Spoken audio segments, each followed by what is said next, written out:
Good day. My name is Len Monheit. I'm the CEO of Industry Transparency Center, ITC. And with me today is Blake Ebersole, and Blake is the founder and president of NaturPro Scientific. Blake, welcome and glad to have you here with me. Great to be here, Len, and great to see you again. Yeah, it's been a while, but yeah, I was been looking forward to this all week actually. That's great to hear. And I know we usually see each other at the events, but we're between events. And no, it's good to be able to pick up conversation, especially one that is relevant for a hot issue that it represents. And that's the furor and the news and noise that's happening surrounding ashwagandha these days. And it's really a global issue. Why don't you quickly give us a little bit of background and where the current status is, and then we'll set up for a little bit of a deeper dive. Sounds great. Well, we've all heard of ashwagandha by now, and what started 20 years ago as somewhat a popular herb just blew up, and now it's more than $1 billion industry. And just like with any growing industry or growing product, there's growing pains, right? And you have challenges, and we're talking about both a plant that's been traditionally consumed for thousands of years, but we're also talking about something that has a lot of quality going into it and a lot of nuance around production and what is actually in this thing. And then you have different companies making different extracts and different versions, doing different clinical trials. And so, sometimes the messaging that comes across to the consumer, to the industry, gets oversimplified and we miss some of the nuance. And so, it leads to misinformation sometimes. And so, what I'm trying to do is, we formed a group with several responsible ashwagandha suppliers called the Ashwagandha Standards Alliance. And this started about 3 or 4 years ago. Trish Flaster, my colleague on this project, myself, started to hear from a lot of ashwagandha brands and suppliers about some of the challenges and things that they were hearing. Do we have quality problems? And now we have reports from Europe around potential bans of ashwagandha leaf products. And most recently, we have the Ministry of Ayush in India putting an export ban on the leaf, but not the root, which is kind of unprecedented, considering that there's dozens of safety studies and many clinical studies on good, legitimate root and leaf products. And so here we are today, and we're trying to, really educate and get down to the root of, well, what are the issues? And at its base, it's really a quality lesson. Like, what are the quality assurance practices that should go into an ashwagandha product, and how do we prove the safety, and how do we support our claims that we use to sell a product? And so, we see ashwagandha as kind of a microcosm of many of the issues that other ingredients face as well. And so, it's really exciting to kind of be at this time, but it's also a little bit scary. How do we cut through the misinformation? How do we make sure that products are safe and high quality? And how do we make sure the right information gets all the way down to the consumer? And I've been a student of some of the principles of Ayurveda for many, many years. I presented at the World Ayurvedic Congress back a long time ago. And this is an interesting tension point globally, but especially out of India, because you have the Ayurvedic practice governed by the Ministry of Ayush. And that's traditional use, goes back thousands of years, and it's ingrained in ethnobotany and traditional medicines. And then you have this contrary approach, which is the modern botanical nutraceutical type of industry, which seeks to identify a marker compound and extract and standardize to a marker or a series of markers. So that's part of this issue. Do you want to comment a little bit on that tension point? That's right. And so, many people split the traditional use and separate it off from the modern and the scientific use, when in fact they're actually combined together. They should be considered, relatively one and the same and part of the total picture. And so, we can't just say that only traditional use has stated this. We also have to consider what modern science has developed as well. One of the challenges we always have with the traditional use arguments is, yeah, there's such a rich history there, but just because something hasn't been recorded or documented well doesn't mean that it didn't exist or it wasn't used. And so, there's this kind of misconception that ashwagandha leaf was never consumed, when that's not really the case. And so, even in many of the older texts, they're talking about the whole plant. They're talking about leaf use for acute conditions. And actually, when you look at going back thousands of years, ashwagandha wasn't just grown and used in India. It was grown and used across the Mediterranean and in Africa, across Africa and other parts of Asia as well. And so, we're lacking a lot of these texts. Many of these cultures didn't write things down very well. But knowing what we know now, we have this traditional use, and now we have the modern and the modern view and the scientific data to support safety, to support efficacy. And so we can't just separate off tradition versus modern. It's both of these together to create the totality of the picture here. And the marker compounds traditionally for ashwagandha are withanolides. Withaferin A, I think, is the primary one that people talk about, and they're different in the leaf and the root as far as their concentrations. But if you think about it more holistically, the entourage environments are going to be dramatically different. So the physiological effects are going to be somewhat different. And then you have preparation on top of that. So you've got a lot of variables, and then you have modern analytical techniques with thresholds of detection that are examining zero. So you've got a lot of tools and a lot of opportunity for confusion. That's right. And so, oftentimes it gets very confusing because there's so much to it. But what many people happen to miss is that looking at the molecular structure of withaferin A, it's actually the parent compound or skeleton to many of these other withanolides and also withanosides as well. And so because withaferin is in the leaf, it's in the root, it's in the stem, and it's this parent compound, it's basically intrinsic to the health properties of the plant. Now, there is partial truth in saying that, yeah, it's in slightly higher amounts in the leaf, but that doesn't automatically mean that it's unsafe or that we should reject it or stay away from it. And so I think, just like with any myth or misinformation, it comes from a bit of truth, but then that gets manipulated sometimes for commercial interests or to gain a competitive advantage. But it's important that we stick back to the science because otherwise we're just listening to whatever the market or whatever commercial interests want to say, and here we are. We could be destroying an entire market for root and leaf because consumer doesn't necessarily remember which plant part is supposed to be safe versus unsafe.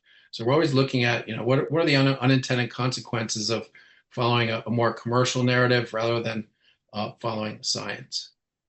And that's a conundrum in our industry because it's the marketing ultimately that sells products. It's the quality and the science that creates the trusted environment. Sometimes they're disconnected. All too often they're disconnected, which is unfortunate, but that is part of the problem. That's right. And so yeah, it's there has to be a counterbalance, which is what ITC does great for so many things is provide that kind of counterbalance to the type of misinformation and misconceptions that are out there because ultimately we have to find the truth somewhere and we have to follow the science, and when the science is there for ashwagandha we have 133 clinicals that have been reviewed and put into meta-analysis. We have dozens of safety papers on the different plant parts. It's like this plant doesn't deserve the negative attention or the kind of misinformation that is being given to it. Now, in the United States, and I mean, our audience is going to be global, at least hopefully. Um, but in the United States, you got mandatory adverse event reporting, and presumably signals would have been realized in the North American marketplace. I know that there's also similar mechanisms in Australia, and I mean, and Australia did have a flagged issue several months ago. But what's the adverse event situation in the United States? I mean, is there what has been the history there? Well, it's to be expected when something is consumed billions of times per year. There's going to be a certain segment of reports of negative things, and many times those reports are only associated with, say, the supplement or ashwagandha in this instance. Um, but so many times it's could be coincidental based on the law of averages. People get sick sometimes, or they get food poisoning, or they have a bad reaction, or they have an undiagnosed health condition. In many cases, these the reports that we've seen from Europe and from other places, you see pictures of what's actually being what was associated with the case report, and it's basically a Ziploc bag, or it's not something that you would recognize as being a commercial product. And so, one of the challenges, limitations we have from these case reports is they might report what was on the label, but they don't ever actually send it to a lab to determine, okay, was it contaminated with heavy metals, or was it accurately labeled? And so everybody goes off of what was on the label. And so, recently there have been a number of systematic reviews that were published in phytotherapy research, where they reviewed the entire evidence, and they didn't see any smoking gun. So whether that be plant part, whether that be dosage, or certain things, they couldn't attribute it to any one thing. Now, what they could attribute it to the most part, reading between the lines, is brands and products that appeared to not to have a history of mislabeling, or don't appear to be have been made by GMPs. Well, that is somewhat of a smoking gun, and so really it's an argument for, hey, if everybody is adhering to quality practices and GMPs, using materials that have already been studied in safety studies. We know that they're accurately labeling products. They're disclosing, ingredient suppliers are disclosing all the facts and the specifications transparently to the brand, and that's making it to the consumer. Well, those are the safe products, right? So it's more of a quality issue than a plant part issue, is what the evidence is saying now. And that makes sense. And back to the case studies and case reports. Correlation is not causation, and the data is a little bit of a mishmash of a bunch of. I mean, there's a lot of mess in there, and to try to attribute single sole cause among some of those case data reports is really, really problematic. So the quality problem is now coming to a head in ashwagandha, but the quality problem, as you and I well know, has been an issue for as long as we both have been in this industry. Is That's it right. is it getting better?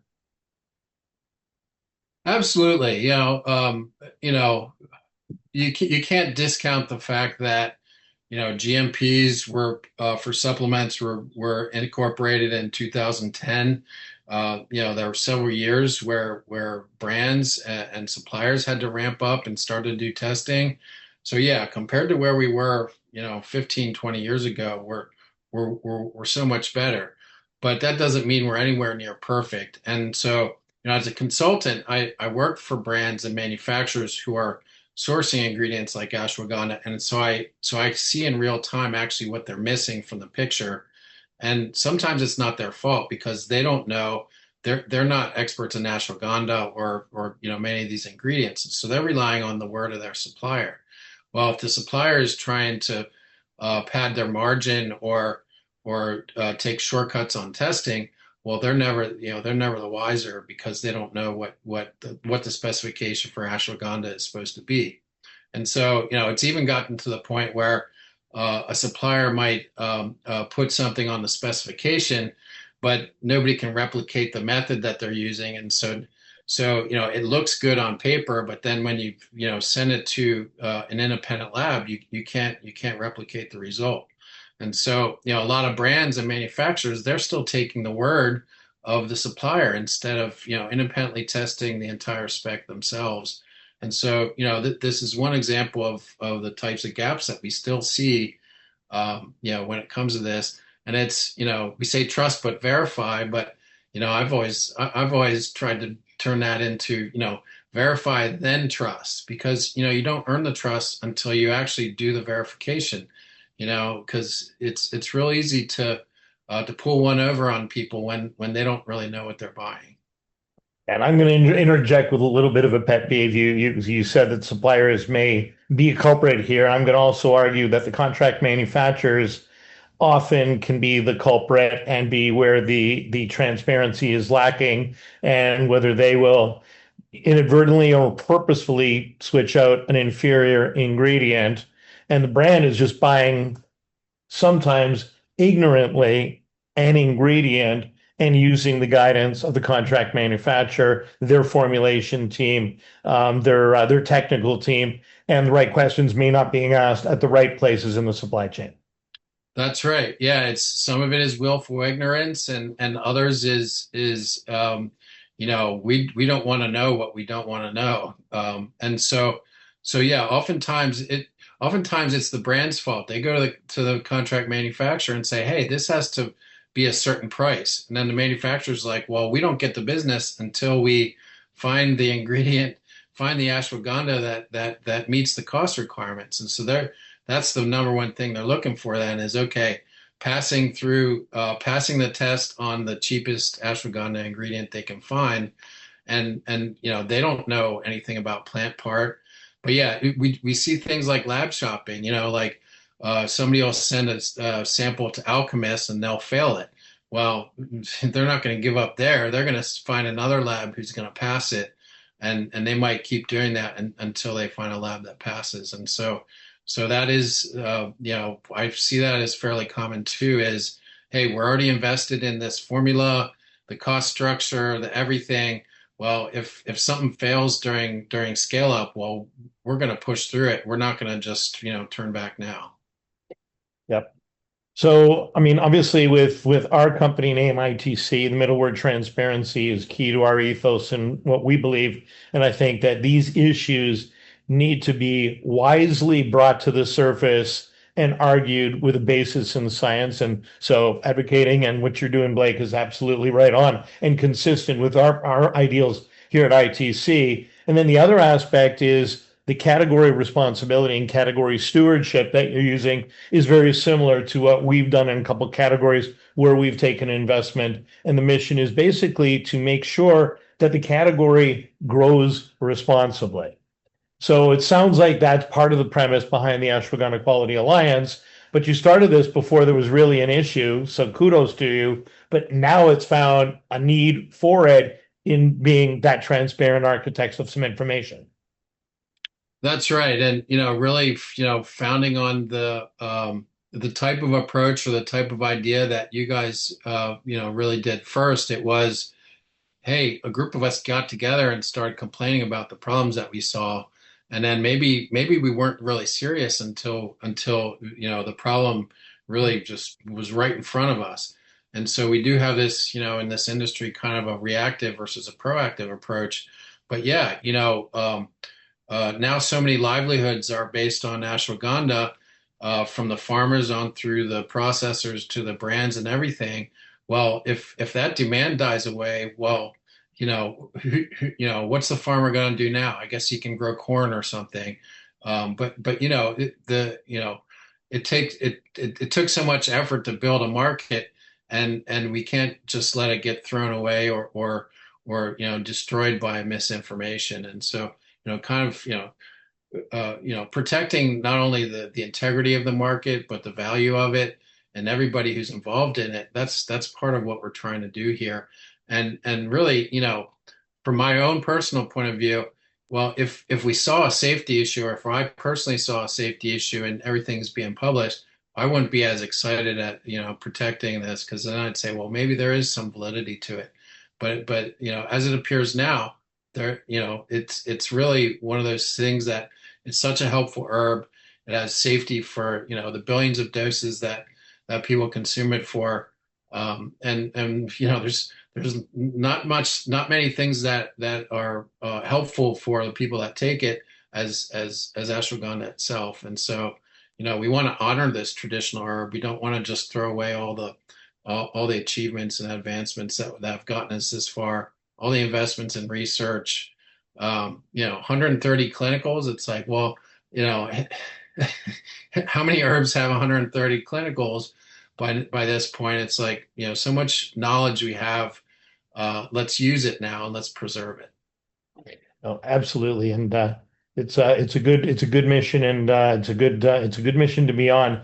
We also, though, live in a very litigious environment, and getting the facts straight to be able to provide at least a defense to the plaintiff's attorneys seems like a responsible thing to do. What's your message for the plaintiff's attorneys other than this is safe, stay away?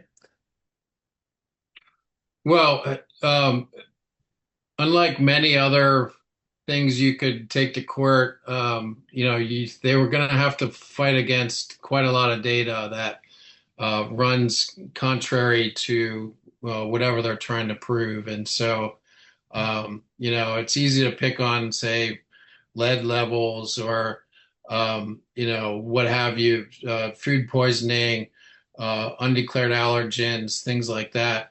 But they're going to have a hard time proving a case for safety, just based on the evidence that we have so far.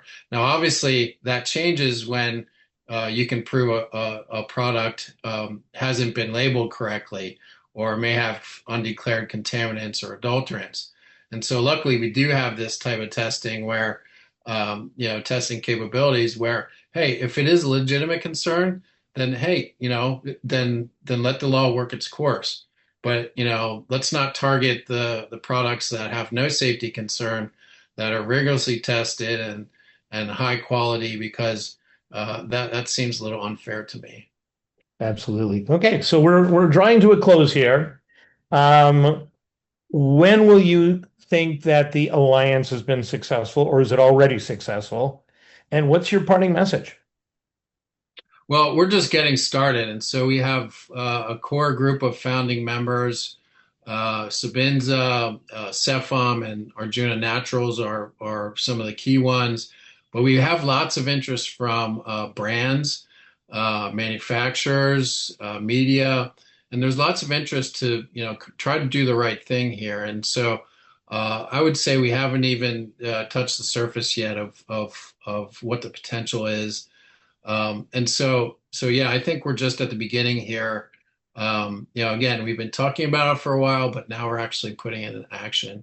And so I think, my parting message would be, follow the science. And once you have enough science, then stick up for it and take responsibility for it.